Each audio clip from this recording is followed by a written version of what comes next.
Hello everyone, रसायन विज्ञान का जो पहला चैप्टर है रासायनिक अभिक्रिया एवं समीकरण, इसके हम लोगों ने थ्योरी एक्सप्लेनेशन को बहुत ही अच्छी तरह से पढ़ लिया था बच्चों। आइए आज हम लोग इसका बात करेंगे वीवीआई ऑब्जेक्टिव क्वेश्चन का, यानी कि very important objective question answer करेंगे यहाँ पर। इसका जो है टोटल बच्चों 95 प्रश्न है आपका, और उन्हीं प्रश्नों को यहाँ पर मुख्य रूप से लिया गया है जो आपका बोर्ड परीक्षा में पूछा गया है या फिर आपका बोर्ड परीक्षा में 100% आने की संभावना है। ठीक है, तो अच्छी तरह से बैठ जाइए। जिस प्रकार से आपका प्रश्न बोर्ड परीक्षा में रहता है बच्चों, उसी प्रकार से यहाँ पर प्रश्न आपका एक एक करके स्क्रीन पर आता रहेगा। चार ऑप्शन होगा, उसमें से आपको एक करके, यानी कि एक जो सही होगा उसमें से उसको आपको कमेंट बॉक्स में कमेंट करना है। और उसके बाद फिर एट द लास्ट आप लोगों को क्या करना है कि टोटल कितना आपका मार्क्स आ रहा है, ताकि आपका पता चल जाना चाहिए बच्चों कि आपका रिवाइज आपका कैसा, मतलब कि आप जो चैप्टर पढ़े किस प्रकार से आप आंसर कर रहे हैं, आपका आंसर सही हो रहा है कि नहीं, और कितना परसेंटेज आ रहा है। क्योंकि जो है आपका ऑब्जेक्टिव का बहुत ही ज़्यादा आपका वेट हो गया है बच्चों, क्योंकि ऑब्जेक्टिव जो है आपका 40% आपका पूछा, ये 50% पूछा जाता है ना, तो इसलिए आप लोगों को ध्यान रखना है। आइए स्टार्ट करते हैं। एक एक करके आपका ऑप्शन आता या क्वेश्चन आता रहेगा, उसके 4 ऑप्शन होंगे। ठीक है, पहला प्रश्न आपका स्क्रीन पर आ रहा है। रासायनिक समीकरण में अभिकारकों के कुल भार उत्पाद के कुल भार के बराबर रहता है। ऑप्शन ए संतुलित रासायनिक समीकरण में, कंकाली रासायनिक समीकरण में। ए और बी दोनों सही है, सही सभी उत्तर जो है गलत है। यानी कि कह रहा है बच्चों किसी भी रासायनिक समीकरण में जो अभिकारकों के कुल भार जो है वो उत्पाद के कुल भार के बराबर होगा, तो वो कौन सा रासायनिक समीकरण होगा, संतुलित या फिर कंकाली, या फिर दोनों सही होगा, या फिर इनमें से कोई नहीं। तो यहाँ पर हो जाएगा बच्चों आपका संतुलित रासायनिक समीकरण। हम लोग जानते हैं जब दोनों तरफ बराबर हो जाएगा तो वो हो जाएगा संतुलित रासायनिक समीकरण। जबकि कंकाली किसको बोला जाता है बच्चों, कंकाली बोला जाता है असंतुलित रासायनिक समीकरण को कंकाली समीकरण बोला जाता है। ये एनसीईआरटी की भाषा है। एनसीईआरटी में जो है असंतुलित की जगह क्या लिखता है आपका, असंतुलित की जगह आपका कंकाली समीकरण लिखता है। ठीक है, आगे बात करते हैं हम लोग। दूसरा प्रश्न है रासायनिक समीकरण को उपयोगी बनाने के लिए निम्न में कौन उपयुक्त नहीं है। भौतिक अवस्था का निरूपण, उष्मा को दर्शाना, अवक्षेप को दर्शाना, सूत्रों को मातृभाषा में लिखना। तो हम लोग जो है बच्चों ये भौतिक अवस्था का निरूपण, यानी कि सॉलिड है, लिक्विड है, ठोस है, गैस है, द्रव है, इस तरह से हम लोग तो दर्शाते ही हैं। उष्मा को दर्शाना, जब उष्मा निकलती है तो हम लोग क्या करते हैं बच्चों, प्लस में उष्मा लिख देते हैं। अवक्षेप का दर्शाना, तो अवक्षेप बनता है तो अवक्षेप का हम लोग दर्शाते हैं किस प्रकार से, एरो का चिन्ह दे देते हैं नीचे। लेकिन सूत्रों को मातृभाषा में लिखते हैं क्या, नहीं ना, अपना अपना भाषा में लिखते हैं, नहीं ना, ये इसका अपना संकेत होता है बच्चों। तो इस प्रकार से ये आपका ऑप्शन डी जो है ये आपका क्या हो जाएगा, दूसरा नंबर प्रश्न का सही हो जाएगा, ये उपयुक्त नहीं होगा। अगला प्रश्न है आपका तीसरा नंबर का, निम्न में कौन सी सूचना रासायनिक समीकरण से प्राप्त नहीं होती है। आप लोग गलती क्या कर देते हैं बच्चों, क्वेश्चन पढ़ने में सबसे पहले आप लोग ध्यान नहीं देते हैं, बहुत ही ज़्यादा जो है पेशेंस के साथ नहीं पढ़ते क्वेश्चन को, बस फास्टली देख लेते हैं। अच्छा इनमें से कौन जो है यहाँ पर नहीं पढ़ते हैं, नहीं को छोड़ देते हैं। नहीं जो लगा हुआ रहता है ना बच्चों, ये बहुत ही ज़्यादा इंपॉर्टेंट है। इसको अगर छोड़ देंगे तो आपका प्रश्न यहाँ पर गलत होने की संभावना बहुत ज़्यादा बढ़ जाएगी। तो प्रश्न कह रहा है कि इनमें से कौन जो है सूचनाएँ प्राप्त नहीं होती है। प्रतिक्रिया के रंग, प्रतिफलों के मोलों का अनुपात, अभिकारकों के सूत्र, अभिकारकों में उपस्थित परमाणु। तो यहाँ पर जो है बच्चों मुख्य रूप से ऑप्शन ए आपका सही हो जाएगा। कौन सा, प्रतिक्रिया के रंग। क्यों, क्योंकि बच्चों जैसे मैं आपको एक रिएक्शन दे रहा हूँ H2 + O2, ये मिलके बना रहा है बच्चों H2O, क्या बना दिया आपका जल। अब आप हमको ये समीकरण देख करके क्या हमको आप रंग बता सकते हैं क्या, हाइड्रोजन का कलर कौन सा है, गैस का ऑक्सीजन का कलर कौन सा है और जल का कलर कौन सा है, यानी इसका रंग तो नहीं बता सकते हैं ना। तो इस प्रकार से ये सूचना हमको प्राप्त नहीं हो पाती है बच्चों, तो ऑप्शन ए आपका सही हो जाएगा। अगला प्रश्न है ऐसा समीकरण जिसमें तीर के चिन्ह के दोनों ओर तत्वों के परमाणु की संख्या समान नहीं हो। अब यहाँ पर बहुत सारा बच्चा क्या पढ़ लेगा, समान हो तो वो मार देगा संतुलित, लेकिन यहाँ पर लिखा हुआ है नहीं हो। नहीं हो मीन्स यहाँ पर हो जाएगा बच्चों असंतुलित रासायनिक समीकरण। आया समझ में, इसलिए क्वेश्चन को मैं बोलता हूँ कि आप लोग को बहुत ही अच्छी तरह से धैर्य के साथ अच्छी तरह से पढ़ना है। अगला प्रश्न है आपका, निम्न में कौन सा समीकरण संतुलित है, यानी संतुलित के बारे में पूछ रहा है। H2 + Cl2 मिलकर बनाना है HCl, H2Cl2 + 2HCl, 2H2 + 2Cl2 मिलके बना रहा है 2HCl, और ये आपका रिएक्शन है 2H2 + 2Cl2 मिलके बना रहा है HCl। तो यहाँ पर ऑप्शन आपका सही हो जाएगा बच्चों, H2 + Cl2 मिलके बना रहा है 2HCl। ऑप्शन बी जो है आपका सही हो जाएगा। क्यों, क्योंकि हाइड्रोजन की संख्या इधर 2 है तो इधर भी आपका 2 है, इधर क्लोरीन 2 है तो इधर भी क्लोरीन 2 है, तो 2 हाइड्रोजन इधर, 2 हाइड्रोजन इधर, क्लोरीन इधर 2 बच्चों, क्लोरीन इधर भी 2। तो यहाँ पर क्या हो गया, प्रत्येक तत्व का परमाणु की संख्या क्या हो गया, समान हो गया, इसलिए ये हो जाएगा आपका संतुलित रासायनिक समीकरण, यानी हो जाएगा ये बैलेंस इक्वेशन। ठीक है, ये प्रश्न आपका ऑलरेडी पूछा हुआ क्वेश्चन है बच्चों। निम्न में कौन सा समीकरण जो है असंतुलित है, यानी कि डिसबैलेंस के बारे में, अनबैलेंस है। तो यहाँ पर पूछ रहा है आपका, सबसे पहले आपको ध्यान देना है कि प्रत्येक तत्व का परमाणु की संख्या समान नहीं होगा तो वो क्या कहलाएगा, असंतुलित कहलाएगा। पहला ऑप्शन हम लोग ले रहे हैं यहाँ पर आयरन का कितना परमाणु है बच्चों, एक। यहाँ पर क्या है, इस पर 2 है। तो इस प्रकार से यहाँ पर एक तरफ ए हो गया, एक तरफ 2 हो गया। क्या ये दोनों बराबर होता है क्या, नहीं ना। जब बराबर नहीं होता तो ऑप्शन कौन सा सही हो जाएगा आपका, ए ऑप्शन सही हो जाएगा। ये संतुलित रासायनिक समीकरण होगा। अगला प्रश्न है 2Mg प्लस O2 मिल के बना रहा है 2MgO, यानी कि मैग्नीशियम ऑक्सीजन के साथ जल करके दहन की क्रिया करके मैग्नीशियम ऑक्साइड बनाता है। ये रासायनिक समीकरण किस प्रकार का है, कंकाली रासायनिक समीकरण, संतुलित रासायनिक समीकरण, उष्मा शोषी रासायनिक समीकरण, उष्मा क्षेपी रासायनिक समीकरण। तो यहाँ पर मुख्य रूप से आप लोग को ध्यान देना है बच्चों। देखिए यहाँ पर मैग्नीशियम का कितना है, 2 परमाणु, इधर मैग्नीशियम का 2 परमाणु, ऑक्सीजन का इधर भी 2, ऑक्सीजन का इधर भी 2। इस प्रकार से प्रत्येक तत्व का परमाणु की संख्या समान हो गया, इसलिए ये हो जाएगा आपका रासायनिक संतुलित हो जाएगा। तो संतुलित रासायनिक समीकरण कौन सा हो जाएगा आपका, ऑप्शन बी आपका सही हो जाएगा। अगला प्रश्न है 8वां नंबर का रासायनिक समीकरण Fe प्लस H2O मिलकर बना रहा है Fe3O4 प्लस H2 को संतुलित करने पर जल में अणु की संख्या कितनी होगी, यानी कि जल H2O में अणु की संख्या पूछ रहा है बच्चों कितना होगा। तो हम लोग यहाँ पर सबसे पहले संतुलित कर लेते हैं, थोड़ा सा संतुलित कैसे करेंगे, लिख लेंगे Fe प्लस H2O और एक तरफ दूसरा तरफ है बच्चों Fe3O4 प्लस H2 है ना, H2। अब इस प्रकार से हम लोग क्या करेंगे, H2O को जो है इसको क्या बच्चों, इस समीकरण को संतुलित करेंगे। संतुलित करने के लिए यहाँ पर जो है हाइड्रोजन यानी कि जल में जो है बच्चों ऑक्सीजन कितना है, जल में ऑक्सीजन 1 है, तो यहाँ पर ऑक्सीजन कितना है, 4 है ना। तो यहाँ पर 4 है तो यहाँ पर भी 4 देना पड़ेगा। जब यहाँ पर 4 दे दी तो कितना हो गया, 4 एकम 4 हो गया, इधर भी 4 आपका बराबर हो गया। तो 100% यहाँ पर जल के अणु की संख्या कितनी होगी, 4 होगी। तो कौन सा ऑप्शन आपका यहाँ पर सही हो जाएगा, ऑप्शन सी आपका सही हो जाएगा। अगला प्रश्न है 9वां नंबर का, किसी रासायनिक अभिक्रिया में परमाणु के आपसी आबंध में किन परिवर्तनों के आधार पर नए पदार्थों का निर्माण होता है, आबंध के टूटने, आबंध के जुड़ने, ए और बी दोनों, इनमें से जो है इनमें से कोई नहीं। यानी कि जल्दी आप लोग कमेंट कीजिए बच्चों कौन सा ऑप्शन यहाँ पर सही होगा। जब भी कोई पदार्थ का निर्माण होता है तो सबसे पहले क्या होता है बच्चों, आबंध टूटते हैं और आबंध फिर जुड़ते भी हैं। तो यहाँ पर ऑप्शन सी आपका सही हो जाएगा, ए और बी दोनों। बहुत बढ़िया, आप लोगों का आंसर बहुत अच्छा आ रहा है। तो इस प्रकार से बने रहिए आप लोग लास्ट तक बच्चों। और हम लोग 50 क्वेश्चन का यहाँ पर सॉल्यूशन करेंगे। टोटल आपका कितना प्रश्न है, आपका 95 प्रश्न है। रासायनिक समीकरण अभिक्रिया का क्या होता है, संक्षिप्त रूप है, सांकेतिक रूप है, पूर्ण रूप है, इनमें से कोई नहीं। कोई भी रासायनिक समीकरण होता है जो बच्चों वो आपका रासायनिक अभिक्रिया का संक्षिप्त रूप होता है। ये ऑप्शन आपका सही हो जाएगा। यानी कि ये कैसा है जिस बच्चों, मतलब कि शॉर्ट फॉर्म होता है ना, फुल फॉर्म जिसको बोलते हैं हम लोग, है ना, 2 लेटर में बहुत ही बड़ी सी चीज़ छुआ हुआ रहता है। इसलिए इसी प्रकार से हम लोग अगर लिख दिए H2 प्लस O2 और मिलके बन गया H2O, ये आपका क्या है, संक्षिप्त रूप है किसका, रासायनिक अभिक्रिया का। जब ये क्या कह रहा है, बहुत ही बड़ी सी बात कह रहा है कि हाइड्रोजन का ऑक्सीजन के साथ अभिक्रिया करके जल बनना, है ना, इस प्रकार से। अगला प्रश्न है 11वां नंबर का, द्रव्यमान के संरक्षण के सिद्धांत के अनुसार, आप लोग 9th क्लास में पढ़े होंगे बच्चों द्रव्यमान संरक्षण का सिद्धांत। ठीक है, तो वो क्या कहता है, वो कहता है कि द्रव्यमान का न तो निर्माण हो सकता है न ही नाश, और ये क्या होता है, हमेशा स्थिर रहता है बच्चों। तो इस प्रकार से कौन सा ऑप्शन आपका यहाँ पर सही हो जाएगा। तो सबसे पहले पढ़ते हैं, पहला ऑप्शन कह रहा है द्रव्यमान का नाश नहीं होता है, तो ये ऑप्शन सही है। बी ऑप्शन कह रहा है द्रव्यमान का निर्माण नहीं होता है, तो ये भी ऑप्शन सही है, क्योंकि न तो द्रव्यमान का निर्माण होता है न ही नाश। सी ऑप्शन कह रहा है उत्पाद तत्वों में कुल द्रव्यमान अभिकारक तत्वों के कुल द्रव्यमान के तुल्य होता है, यानी कि दोनों तरफ क्या होता है, बराबर होना चाहिए। तो सही है, ऑप्शन डी यहाँ पर हो जाएगा। इनमें से सभी आपका ऑप्शन सही है। ठीक है, अगला प्रश्न है 12वें नंबर का, जब किसी अभिक्रिया के समय किसी पदार्थ में ऑक्सीजन की वृद्धि होती है तो निम्नलिखित में से उसे क्या कहा जाता है। ये क्वेश्चन जो है आपका 2020 में पूछा हुआ है। उपचयन, अपचयन, संक्षारण, इनमें से कोई नहीं। जब भी यह अभिक्रिया होगा बच्चों और अभिक्रिया में अगर ऑक्सीजन जुड़ेगा तो मैंने बताया था ऑक्सीजन का जुड़ना ऑक्सीकरण अभिक्रिया। कौन सा अभिक्रिया, ऑक्सीकरण, और ऑक्सीकरण अभिक्रिया को उपचयन अभिक्रिया भी कहा जाता है।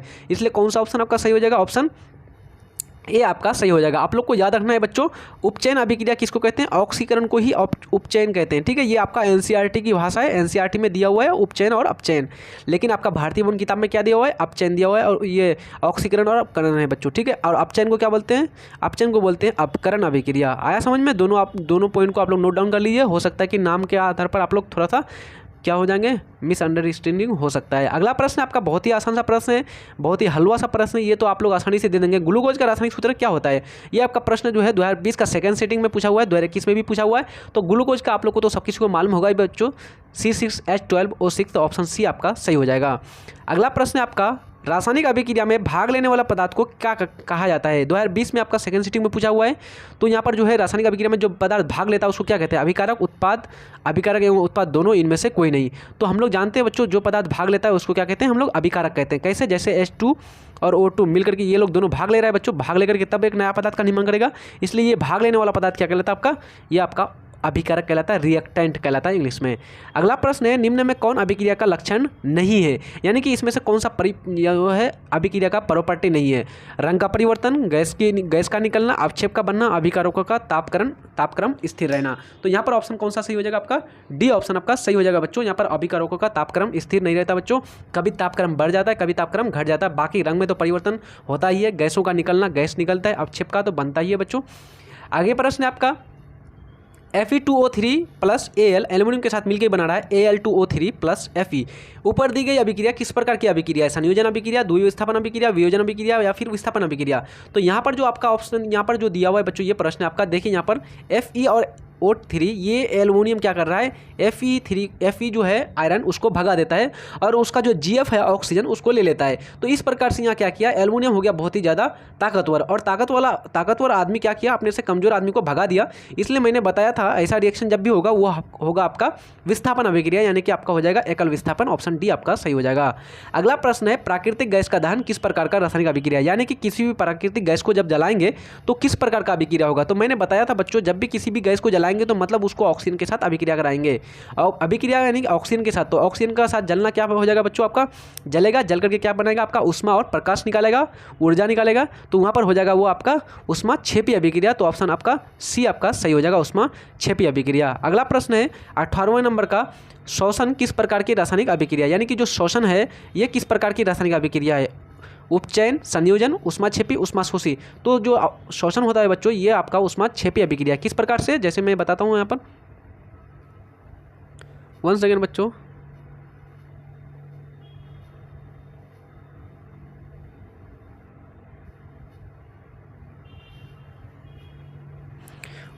थोड़ा सा यहाँ पर ये मिसिंग हो गया था। चलिए, शोषण जो है किस प्रकार की रासायनिक अभिक्रिया है, तो यहाँ पर क्या हो जाएगा, ये आपका हो जाएगा ऊष्माक्षेपी अभिक्रिया। किस प्रकार से मैं बता देता हूँ यहाँ पर, जैसे शोषण जो होता है बच्चों ये आपका ब्लड में जाता है, ऑक्सीजन हम लोग नाक के द्वारा ऑक्सीजन लेते हैं, वो ऑक्सीजन चले जाता है ब्लड में जाकर के C6H12O6 वहाँ पर मौजूद रहता है। तो वो क्या करता है, उसको तोड़ता है, C6H12O6 उसके साथ ऑक्सीजन की अभिक्रिया होती है। तो मैंने बताया था किसी भी पदार्थ के साथ ऑक्सीजन का जुड़ना क्या कहलाता है, आपका ऑक्सीकरण, यानी कि आपका ऑक्सीकरण होगा। और वहाँ पर क्या हो जाएगा था बच्चों, ऊर्जा निकलती है, तो क्या हो जाएगा वो आपका ऊष्माक्षेपी अभिक्रिया हो जाएगा।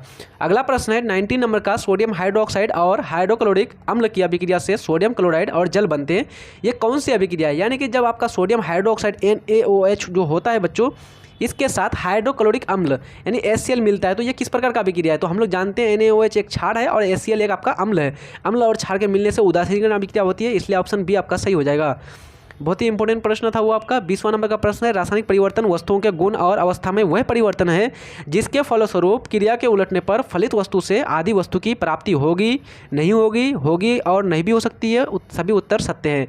तो आप लोग को मालूम होना चाहिए, जब भी रासायनिक परिवर्तन होता है बच्चों, वहाँ पर जो है पदार्थ क्या होता है, मूल रूप से पूरी तरह से बदल जाता है और दोबारा अपना मूल रूप में नहीं आ सकता है। इसलिए यहाँ पर हो जाएगा बच्चों, प्राप्त नहीं होगी, वस्तु को दोबारा प्राप्त नहीं कर सकते। जैसे आपका कागज़ को जला दिए, दोबारा सफ़ेद, अगर एक सफ़ेद कागज़ लिए और आपने उसको जला दिया तो वहाँ पर कागज़ किसके साथ अभिक्रिया किया बच्चों, ऑक्सीजन के साथ, तो जल गया तो रासायनिक अभिक्रिया हुआ। जब रासायनिक अभिक्रिया हो तो उसको दोबारा आप सफ़ेद कागज़ को दोबारा प्राप्त नहीं कर सकते हैं। इस प्रकार से वो हो जाएगा आपका रासायनिक परिवर्तन। अगला प्रश्न है, बहुत ही इंपॉर्टेंट प्रश्न है, 2014 और 2017 फर्स्ट सीटिंग में पूछा हुआ है। साग सब्जियों का विघटित होकर कंपोस्ट बनना यानी खाद बनना किस प्रकार का अभिक्रिया है, अवक्षेपण अभिक्रिया, ऊष्माक्षेपी अभिक्रिया, ऊष्माशोषी अभिक्रिया, संयोजन अभिक्रिया। तो यहाँ पर ऑप्शन आपका बी सही हो जाएगा। ये आपको 100% याद रखना है बच्चों, ये क्वेश्चन आपका बहुत बार पूछा हुआ है।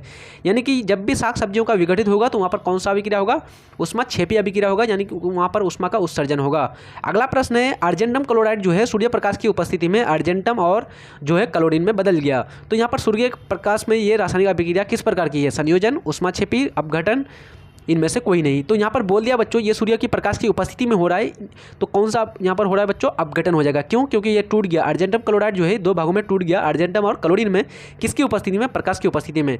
ठीक है, तो यहाँ पर हो जाएगा प्रकाश अपघटन अभिक्रिया, इसलिए यहाँ पर दे दिया ऑलरेडी, ऑप्शन सी आपका सही हो जाएगा। जिन अभिक्रियाओं में ऊर्जा अवशोषित होती है उन्हें कहा जाता है, यानी कि वह अभिक्रिया जिसमें क्या होता है बच्चों, ऊर्जा का अवशोषण होगा। तो अवशोषण होगा तो 100% वो ऊष्माशोषी अभिक्रिया होगा। कौन सा ऑप्शन आपका सही हो जाएगा, ए ऑप्शन आपका सही हो जाएगा। अगला प्रश्न है आपका आयरन जो है कॉपर सल्फेट के साथ मिलकर के आयरन सल्फेट प्लस कॉपर बनाता है। ये किस प्रकार की अभिक्रिया का उदाहरण है? संयोजन अभिक्रिया का, विस्थापन अभिक्रिया का, द्वितीय अपघटन अभिक्रिया का, ऊष्माक्षेपी अभिक्रिया का। आप लोगों का आंसर जल्दी आ जाइए, जल्दी कमेंट कीजिए बच्चों, कौन सा आंसर आपका सही होगा। यहाँ पर जो है आयरन क्या कर रहा है, कॉपर सल्फेट से सल्फेट को लेकर के भाग गया, यानी कि कॉपर को हटा दिया। कॉपर बेचारा मजबूर था, कमजोर था, इसलिए उसको भगा दिया, तो वहाँ पर हो जाएगा विस्थापन, यानी कि उसको विस्थापित कर दिया। अगला प्रश्न है 25 नंबर का, सोडियम सल्फेट बेरियम क्लोराइड के साथ मिलकर के barium sulphate plus sodium chloride बना। इस अभिक्रिया में बेरियम सल्फेट का श्वेत अपक्षेप प्राप्त होता है, इस अभिक्रिया को कहते हैं। ये 2018 में पूछा हुआ प्रश्न है। जब यहाँ पर पहले ऑलरेडी क्वेश्चन कह रहा है बच्चों अपक्षेप प्राप्त हो रहा है, जब अपक्षेपण प्राप्त होगा, अपक्षेप प्राप्त होगा पदार्थ का, तो वो हो जाएगा अपक्षेपण अभिक्रिया। ये ऑप्शन आपका सही हो जाएगा। वह अभिक्रिया है जिनमें अभिकारों के बीच आयनों का आदान प्रदान होता है, उन्हें कहते हैं। यानी कि जिसमें क्या होगा, आयनों का आदान प्रदान होगा, यानी कि प्लस माइनस इस प्रकार से मूलकों का आदान प्रदान होगा। तो ये किस प्रकार का अभिक्रिया होगा? वियोजन अभिक्रिया, संयोजन अभिक्रिया, या फिर आपका द्वितीय विस्थापन, इनमें से कोई नहीं। तो यहाँ पर ऑप्शन आपका सी ऑप्शन सही हो जाएगा, द्वितीय विस्थापन अभिक्रिया। निम्न में कौन अभिक्रिया के लक्षण हैं? यानी कि इसमें पूछ रहा है लक्षण हैं के बारे में पूछ रहा है। अभिकारक के स्वरूप में परिवर्तन होना, ताप का उत्सर्जन, प्रकाश का उत्सर्जन, इनमें से सभी। तो हम लोग को मालूम है ये सारा चीज़ होता है बच्चों एक अभिक्रिया के दौरान, तो इसलिए ऑप्शन डी आपका सही हो जाएगा। 28 नंबर का प्रश्न है, वह अभिक्रिया जो दोनों दिशाओं में अग्रसर होती है कही जाती है। यानी कि वह अभिक्रिया जो बच्चों दोनों तरफ हो जाती है, दोनों तरफ अग्रसर, जैसे इस प्रकार से जा रही है, बी बना और ये बी वापस से ए में परिवर्तन हो गया, तो इस प्रकार की अभिक्रिया को बुलाया था उत्क्रमणीय परिवर्तन, उत्क्रमणीय अभिक्रिया है। तो यह आपका ऑप्शन बी आपका सही हो जाएगा।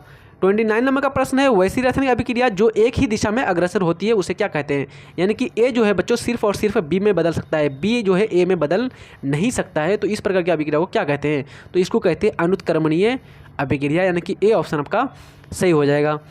30 नंबर का प्रश्न है, हाइड्रोजन आयोडाइड पराबैंगनी किरण की उपस्थिति में हाइड्रोजन और आयोडीन दो भागों में टूट गया, यह अभिक्रिया क्या सूचित करता है? प्रकाशीय अपघटन को, वियोजन को, संयोजन को, इनमें से कोई नहीं।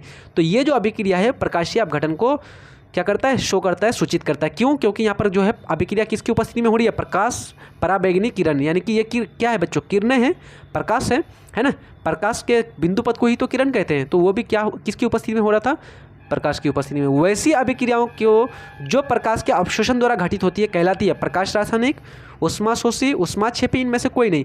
तो हम लोगों को मालूम है जब भी प्रकाश की अवशोषण होगा प्रकाश का तो ऊष्माशोषी होगा, ऑप्शन बी आपका सही हो जाएगा। 32 नंबर का प्रश्न है, शोषण किस प्रकार की अभिक्रिया है? तो अभी दोबारा ये प्रश्न आपका आ गया, इससे पहले भी ये प्रश्न आ चुका था। शोषण जो होता है ये ऊष्माक्षेपी अभिक्रिया होता है, ऑप्शन ए आपका सही हो जाएगा। 33 नंबर का प्रश्न है, चूना से दीवारों पर सफ़ेदी करने पर बिना बुझा हुआ चूना वायुमंडलीय CO2 से अभिक्रिया कर एक ठोस चमकदार पदार्थ बनाता है जो दीवार को चमकदार बना देती है। यानी कि कोई भी एक दीवार है बच्चों, यहाँ पर दीवार है, जब बुझा हुआ चूना में क्या होते हैं, बुझा हुआ चूना उसको क्या करते हैं बच्चों, दीवार पर कलई करते हैं, पेंट करते हैं, रंग करते हैं, तो वो क्या करता है वायुमंडल से कार्बन डाइऑक्साइड के साथ अभिक्रिया करता है और अभिक्रिया करके एक चमकदार पदार्थ का निर्माण करता है। तो उस चमकदार पदार्थ को क्या कहते हैं? Calcium carbonate, calcium bicarbonate, calcium oxide, इनमें से कोई नहीं। तो मुख्य रूप से उसको बोलते हैं बच्चों कैल्शियम कार्बोनेट। ठीक है, अब आपको क्वेश्चन का आंसर देना है कि कैल्शियम कार्बोनेट जो होता है इसका सूत्र क्या होता है। ठीक है, कमेंट बॉक्स में जल्दी देना, जल्दी यानी कि जरूर करना। अगला प्रश्न है 34 नंबर का, जिस अभिक्रिया में अपक्षेप का निर्माण होता है उस अभिक्रिया को क्या कहा जाता है? यानी कि जिस भी अभिक्रिया में अपक्षेप का निर्माण होगा तो उस अभिक्रिया को क्या कहेंगे? उस अभिक्रिया को अपक्षेपण अभिक्रिया करेंगे। बिल्कुल सही, आप लोगों का राइट आंसर आ रहा है। अगला प्रश्न है 35 नंबर का, निम्न में कौन रेडॉक्स अभिक्रिया है? यानी कि रेडॉक्स अभिक्रिया के बारे में पूछ रहा है। H2 + Cl2 मिलकर बना रहा है HCl, CaCO3 मिलकर टूट करके बन रहा है CaO + CO2 और ये बन रहा है NaOH और HCl मिलकर के NaCl + H2O। यहाँ पर अर्जेंटम नाइट्राइड मिलकर बन रहा है हाइड्रोक्लोरिक एसिड के साथ Ag अर्जेंटम क्लोराइड और हाइड्रोजन नाइट्रेट यानी कि नाइट्रिक अम्ल। तो यहाँ पर जो है बच्चों मुख्य रूप से आप लोग को ध्यान देने योग्य बात ये है, पहला वाला बी वाला जो ऑप्शन है ये क्या कह रहा है कि जो है कैल्शियम कार्बोनेट टूट करके बन गया, तो ये हो जाएगा अपघटन अभिक्रिया। तीसरा सी ऑप्शन जो है आपका अम्ल और क्षार, तो ये हो जाएगा उदासीनीकरण अभिक्रिया। लास्ट में देखिए यहाँ पर तीर का चिन्ह दिया हुआ है, तो ये हो जाएगा अपक्षेपण अभिक्रिया। कौन सा ऑप्शन आपका सही हो जाएगा? तो ऑप्शन आपका ए आपका सही हो जाएगा, H2 + Cl2 मिलकर बन गया HCl।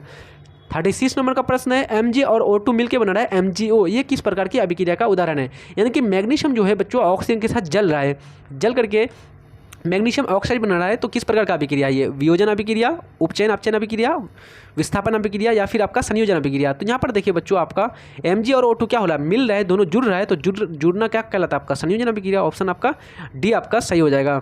37 नंबर का प्रश्न है, बहुत ही इंपॉर्टेंट प्रश्न है, ये आपका ऑलरेडी पूछा हुआ है। चूना पत्थर को ऊष्मा देने पर CaO और CO2 प्राप्त होता है, इस अभिक्रिया को क्या कहते हैं? यानी कि जब चूना पत्थर CaCO3 को गर्म करते हैं, ऊष्मा देते हैं, हीट देते हैं, तो ये दो भागों में टूट जाता है, एक CaO और एक CO2 यानी कैल्शियम ऑक्साइड और कार्बन डाइऑक्साइड। तो ये किस प्रकार का अभिक्रिया है? द्वि अपघटन अभिक्रिया, संयोजन अभिक्रिया, वियोजन अभिक्रिया, ऊष्माक्षेपी अभिक्रिया। तो यहाँ पर ऑप्शन कौन सा आपका सही हो जाएगा? यहाँ पर आपका वियोजन अभिक्रिया यानी कि अपघटन अभिक्रिया या फिर विखंडन अभिक्रिया, इसको बोला जाता है। ऑप्शन सी आपका सही हो जाएगा। 38 नंबर का प्रश्न है, कैल्शियम कार्बोनेट जो है कैल्शियम ऑक्साइड और कैल्शियम और कार्बन डाइऑक्साइड में बदल गया, तो उपरोक्त अभिक्रिया किस प्रकार की है? 2014 में पूछा हुआ है, मैं पहले भी बता दिया था कि ये प्रश्न बहुत ही इंपॉर्टेंट है। तो ये आपका अपघटन अभिक्रिया है बच्चों, यानी कि इसको वियोजन अभिक्रिया भी बोलते हैं, इसको विखंडन अभिक्रिया भी बोला जाता है। कैल्शियम कार्बोनेट किसका सूत्र होता है? तो आप लोग को मालूम होना चाहिए। कैल्शियम कार्बोनेट ये जो होता है बच्चों आपका चूना पत्थर, संगमरमर, खड़िया, चाक, लाइमस्टोन, जितना सारा चीज़ है उसका सूत्र CaCO3 होता है। 39 नंबर का प्रश्न है, निम्न में ऊष्माक्षेपी अभिक्रिया कौन है? यानी ऊष्माक्षेपी की अभिक्रिया के बारे में बताना है। तो ऊष्माक्षेपी अभिक्रिया उस अभिक्रिया को कहेंगे बच्चों जिसमें अभिक्रिया के फलस्वरूप ऊष्मा का उत्सर्जन होगा। तो आप लोग जल्दी से देख लीजिए कौन सा ऑप्शन सही होगा। ऊष्मा किस में निकल रहा है? तो यहाँ पर ऑप्शन ए में ही दिख रहा है, जब कोयला को जलाते हैं ऑक्सीजन के साथ तो ऊष्मा का उत्सर्जन हो रहा है, ऊष्मा का उत्सर्जन हो रहा है, तो ऑप्शन ए आपका सही हो जाएगा, ऊष्माक्षेपी अभिक्रिया। अगला प्रश्न है 40 नंबर का, नीचे दी गई अभिक्रिया के संबंध में कौन सा कथन असत्य है, यानी कि कौन सा कथन जो है गलत है। ठीक है, तो PbO जो है ये आपका कार्बन के साथ मिल रहा है, मिल करके बना रहा है Pb+CO2 कार्बन डाइऑक्साइड। तो ऑप्शन पहला कह रहा है कि सीसा जो है अपचयित हो रहा है, दूसरा कह रहा है कार्बन डाइऑक्साइड उपचयित हो रहा है, तीसरा कह रहा है कार्बन उपचयित हो रहा है और लेड ऑक्साइड उपचयित हो रहा है। तो यहाँ पर कौन कौन सा असत्य है इसके बारे में बताना। ठीक है, तो सबसे पहला बच्चों यहाँ पर सत्य कौन कौन सा है? तो यहाँ पर जो है सत्य दूसरा और तीसरा सत्य हो जाएगा। तो यहाँ पर सीसा जो है उपचयित नहीं हो रहा है, ये अपचयित हो रहा है, ये गलत हो जाएगा। लेड ऑक्साइड जो है उपचयित, ये भी गलत हो जाएगा। तो 1 और 4 आपका गलत हो जाएगा। तो 1 और 4 किस में दिया हुआ है? तो 1 और 4 आपका बी ऑप्शन में दिया हुआ है। इसलिए 1 सेकेंड बच्चों, यहाँ पर जो है 2 और 4 कार्बन डाइऑक्साइड और ये, तो आपका जो है इसका 40 नंबर का आपका प्रश्न का बी ऑप्शन सही हो जाएगा यहाँ पर बच्चों। ठीक है, ये आपका लगातार जो है बी ऑप्शन, ये आपका दोनों ये आपका असत्य है बच्चों। तो यहाँ पर बी ऑप्शन आपका सही हो जाएगा, 2 और 4। ठीक है, 41 नंबर का प्रश्न है, निम्न में कौन सी अभिक्रियाओं के युग्म यानी जोड़ा हमेशा साथ साथ होता है? तो कौन सा अभिक्रिया हमेशा साथ साथ होता है? हम लोग को मालूम है ऑक्सीकरण और अपकरण, जिसको रेडॉक्स अभिक्रिया भी कहा जाता है। तो यहाँ पर बी ऑप्शन आपका सही हो जाएगा, इसको उपचयन और अपचयन अभिक्रिया भी कहा जाता है। 42 नंबर का प्रश्न है, बहुत ही जल्द सेशन समाप्त हो जाएगा, आप लोग जल्दी से जल्दी जुड़ करके रहिए बच्चों, लास्ट तक 50 नंबर तक हम लोग सॉल्यूशन करेंगे आज। निम्न में कौन सी अभिक्रिया उत्कर्मणीय है? उत्कर्मणीय यानी कि दोनों तरफ होना। ठीक है, तो इस तरह का तीर जिस अभिक्रिया में आपको इस तरह का चिन्ह दिखेगा तो उसको बोल दिए उत्कर्मणीय। तो यहाँ पर किस अभिक्रिया में दिख रहा है? ए ऑप्शन आपका सही हो जाएगा, क्योंकि यहाँ पर जो है चिन्ह कौन सा दिया हुआ है बच्चों, देख लीजिए आप लोग, है ना। चलिए आगे बढ़ते हैं हम लोग। 43 नंबर का प्रश्न है, लौह चूर्ण पर तनु हाइड्रोक्लोरिक अम्ल डालने से क्या होता है? सही उत्तर पर निशान लगाइए। लौह चूर्ण यानी कि Fe, क्या डालना है? हाइड्रोक्लोरिक अम्ल HCl। तो मैंने बताया लोहा क्या है? धातु है और हाइड्रोक्लोरिक अम्ल है। तो धातु और अम्ल अभिक्रिया करेगा तो क्या बनेगा बच्चों? हमेशा वहाँ पर कैसा बनेगा? हाइड्रोजन गैस बनेगा, और हाइड्रोजन गैस बनने के बाद ये क्या करेगा? Fe और Cl मिल जाएगा। तो Fe और Cl मिलकर बनेगा आयरन क्लोराइड। तो यहाँ पर आयरन क्लोराइड और हाइड्रोजन गैस बनेगा, जो कि ऑप्शन ए आपका सही हो जाएगा, हाइड्रोजन गैस एवं आयरन क्लोराइड। 44 नंबर का प्रश्न है, लेड नाइट्रेट चूर्ण को एक परख नली में लेकर गर्म करने पर भूरे रंग का धुआं उत्सर्जित होता है, यह धुआं है। 2014 का प्रश्न है, बहुत ही इंपॉर्टेंट प्रश्न है। यानी कि PbNO3 जो होता है बच्चों, PbNO3 का होल 2, ये जो लेड नाइट्रेट होता है, इसको जब एक परख नली में लेकर गर्म किया जाता है बच्चों, तो एक भूरे रंग का धुआं निकलता है। ये जो धुआं है ये कौन सा धुआं है? ऑक्सीजन का, नाइट्रोजन डाइऑक्साइड का, नाइट्रोजन गैस का, लेड नाइट्रेट का। जब इसको गर्म किया जाता है बच्चों, यहाँ पर NO2 निकल जाता है, तो यानी नाइट्रोजन डाइऑक्साइड निकल जाता है, तो उसी का ये धुआं होता है। तो यहाँ पर ऑप्शन आपका बी सही हो जाएगा, नाइट्रोजन डाइऑक्साइड। अगला प्रश्न है 45 नंबर का, बहुत ही इंपॉर्टेंट प्रश्न है। परख नली में बेरियम हाइड्रोक्साइड और अमोनियम क्लोराइड को 2:1 यानी 2:1 के अनुपात में लिया जाता है, तो परख नली को छूने पर ठंडा महसूस होता है। तो बताइए कि यह किस प्रकार की अभिक्रिया है? यानी एक जो आपका परख नली है, इस परख नली में आपने क्या लिया, बेरियम हाइड्रोक्साइड ले लिया और अमोनियम क्लोराइड ले लिया। जब इसके 2:1 के अनुपात में लिया तो पता चला कि इसको जब जैसे ही आपने हाथ से टच किया तो पता चला कि ये आपका ठंडा महसूस हो रहा है आपको। तो ठंडा महसूस हो रहा है 100%। यहाँ पर क्या हुआ बच्चों, हीट कम हुआ है, डिक्रीज हुआ है, यानी उष्मा का क्या हुआ है, अवशोषण हुआ है। तो जब भी उष्मा का अवशोषण होता है तो कौन सा अभिक्रिया होता है, उष्मा शोषी अभिक्रिया। कौन सा ऑप्शन आपका बी सही हो जाएगा, ऑप्शन बी आपका सही हो जाएगा। 46 नंबर का प्रश्न है, मैग्नीशियम के रिबन को रेगमाल से रगड़कर दहन की क्रिया की जाती है क्योंकि मैग्नीशियम रिबन की सतह रुखड़ी होती है। मैग्नीशियम रिबन की सतह पर मैग्नीशियम ऑक्साइड की पतली परत को हटाया जाता है। मैग्नीशियम रिबन को काफ़ी चमकीला बनाया जाता है। सभी उत्तर सत्य है। तो यहाँ पर जो आपका ऑप्शन सही हो जाएगा बच्चों, वो आपका ऑप्शन बी सही हो जाएगा। मैग्नीशियम रिबन की सतह पर मैग्नीशियम ऑक्साइड की पतली जो परत होती है उसको हटाया जाता है क्योंकि जब भी मैग्नीशियम को जो है बच्चों, 1 सेकेंड बच्चों, जब भी मैग्नीशियम Mg को ऑक्सीजन के कांटेक्ट में रखा जाता है, बन जाता है ये MgO। तो यहाँ पर बन जाता है मैग्नीशियम ऑक्साइड का एक परत। इस परत को हटा करके तभी उसको जलाया जाता है, इसलिए इसको रेगमाल से साफ किया जाता है। ठीक है। अगर आपका 2 नंबरिया में क्वेश्चन पूछे बच्चों, बहुत एक बार पूछा हुआ है बच्चों क्वेश्चन ये 2 नंबरिया में, तो अगर कोई पूछे कि मैग्नीशियम रिबन को जलाने से पहले उसको रेगमाल से साफ क्यों कर देते हैं, तो आप लोग को ऐसे ही बोलना है बच्चों, जब भी मैग्नीशियम वायु के कॉन्टैक्ट में रहता है तो मैग्नीशियम ऑक्साइड बना देता है, जो जलने में क्या करता है, अवरुद्ध पैदा करता है, अवरोधक का काम करता है, अपोषक पदार्थ का काम करता है, इसलिए उसको साफ करके उसको जलाया जाता है। तो यहाँ पर आपका ऑप्शन बी सही हो जाएगा। 47 नंबर का प्रश्न है, सिर्फ और सिर्फ 4 प्रश्न है आपका। नमक के घोल में सिल्वर नाइट्रेट का घोल डालने पर दही जैसा पदार्थ उत्पन्न होता है, ये कौन सी अभिक्रिया है। यानी नमक का जो घोल होता है NaCl बच्चों, इसमें क्या किया आपने, सिल्वर नाइट्रेट AgNO3 डाल दिया, तो यहाँ पर क्या हुआ, एक दही जैसा पदार्थ प्राप्त हुआ।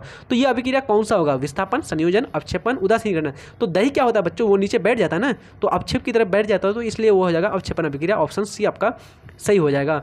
48 नंबर का प्रश्न है, कॉपर चूर्ण को वायु में गर्म करने पर उसके सतह पर कॉपर ऑक्साइड की एक परत जम जाती है।